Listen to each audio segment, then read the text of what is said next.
ঈদে মিলাদুন্নবী সাল্লাল্লাহু আলাইহি ওয়াসাল্লাম উপলক্ষে নারায়ণগঞ্জের সিদ্ধিরগঞ্জে ঢালি ফাউন্ডেশনের উদ্যোগে এক ইসলামিক সাংস্কৃতিক প্রতিযোগিতার আয়োজন করা হয়েছে।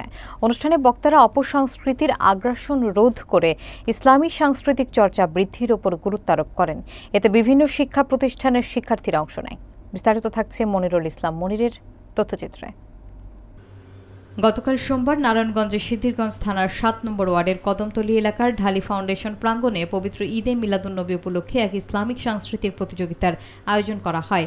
ফাউন্ডেশনের চেয়ারম্যান শামীম আহমেদ ঢালি অনুষ্ঠানে প্রধান অতিথির বক্তব্য দেন। তিনি বলেন, অপসংস্কৃতির আগ্রাসন থেকে মুসলিম ঐতিহ্যকে রক্ষা করতে এবং আল্লাহর সন্তুষ্টি অর্জন করতে হলে ইসলামী সাংস্কৃতিক চর্চা বাড়াতে হবে।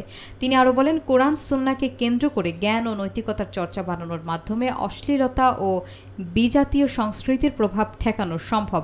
সমাজসেবক ইঞ্জিনিয়ার শহীদুল ইসলামের সঞ্চালনায় অনুষ্ঠানে আরও বক্তব্য রাখেন ৭ নম্বর ওয়ার্ড বিএনপির সহসভাপতি মোহাম্মদ শাহ আলম পাটোয়ারি, কদমতলী উত্তরপাড়া জামে মসজিদের খতিব মাওলানা মোহাম্মদ আবুল হোসেন, মুফতি আবু হানিফ মাহমুদি সহ স্থানীয় বিভিন্ন মসজিদের খতিব ও মাদ্রাসার অধ্যক্ষগণ।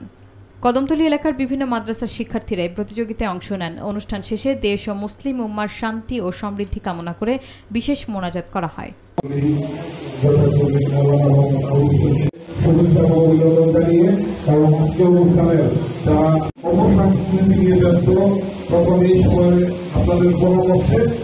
আমি আপনাদের সবাইকে কৃতজ্ঞতা জানাই এবং ধন্যবাদ জানাই।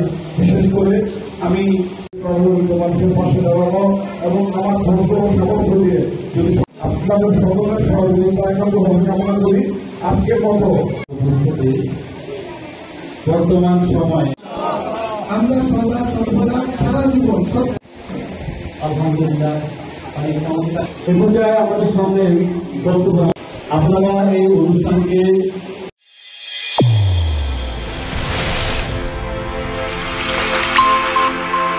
চ্যানেল A1 হৃদয়ের স্পন্দন।